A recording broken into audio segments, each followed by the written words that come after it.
Ada dua bahasan yang dapat kita pelajari dan renungkan untuk memperbaiki proses penegakan hukum di negeri ini. Yang pertama tentang belajar budaya malu dan berani speak up. Tanpa disadari atau tidak, penegakan hukum itu tertuju tidak hanya pada sebuah tulisan peraturan. Titik beratnya tertuju pada karakter manusia, yakni karakter aparat penegak hukum. Karena sebagus apapun aturan dibuat, bila aparatnya tidak baik, maka hasil penegakan hukum itu tidak baik. Dalam beberapa waktu ini, kita netizen maupun citizen dihebohkan dengan kejadian yang terkesan konyol dan memalukan, seperti kasus polisi Rudi Soik di NTT, Robi Ardiansah, petugas Lembaga Pemasyarakatan Tanjung Raja, kemudian teriakan jaksa Zofi Andrea di Tapanuli Selatan yang menjadi terdakwa dalam perkara pencemaran nama baik, dan mereka bertiga itu malah diberikan sanksi oleh atasannya karena alasan yang dicari-cari. Perhatikan kasus polisi Rudi Soik dan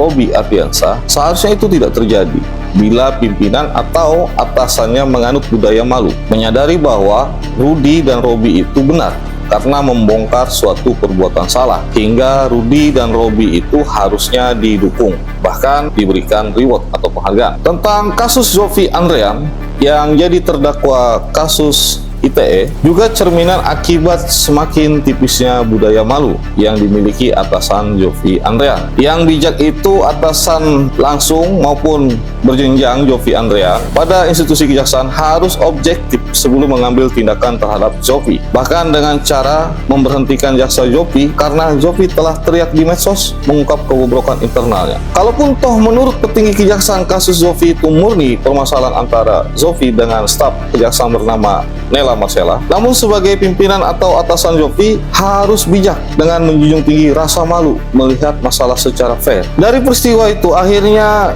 semua tersorot pada institusi masing-masing. Bahkan institusi yang disorot itu adalah bagian dari proses penegakan hukum di negeri ini, hingga kita sebagai rakyat kecil menjadi semakin skeptis dan sulit percaya dengan aparat penegak hukum. Buktinya peristiwa itu sesama internal institusi saja, bagaimana lagi bila terhadap rakyat kecil di luar institusi mereka? Sebenarnya apa sih yang sedang terjadi dan dihadapi oleh aparat penegak hukum di negeri ini? Apakah kekacauan itu karena aturannya yang salah, atau karena ulah manusia yang berkuasa sebagai penegak hukum yang salah? Dan apa penyebab hingga masalah itu viral diketahui publik?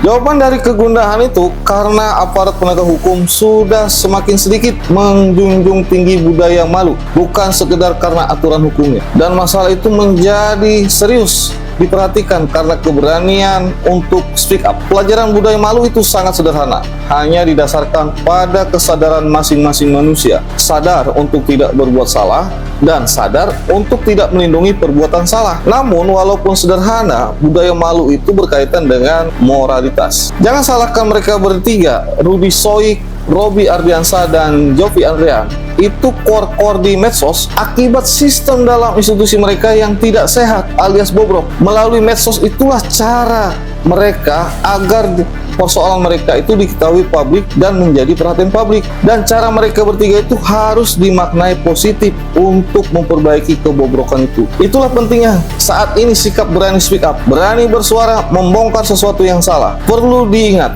negara ini merdeka karena berani bersuara dan meneriakkan kemerdekaan akibat berita penjajahan, dan tidak akan merdeka negara ini bila dulu tokoh-tokoh bangsa itu hanya diam tidak bersuara. Mari junjung tinggi budaya malu. Bila mana terjadi kesalahan atau kebobrokan dalam internal kelembagaan aparat penegak hukum, yang melakukan kesalahan itu jangan dilindungi. Dan bagi siapapun yang mengetahui ada aparat penegak hukum melakukan kesalahan, ayo berani speak up. Contohlah budaya malu, same kulturnya orang Jepang. Malu melakukan kesalahan fatal dalam pekerjaan, dan tanamkan sikap kritis, berani speak up bila ada yang tidak benar. Jadi teringat podcast di Rumah Sahabat Kalibata yang membongkar kebobrokan institusi yang berujung di mutasi, dan orang itu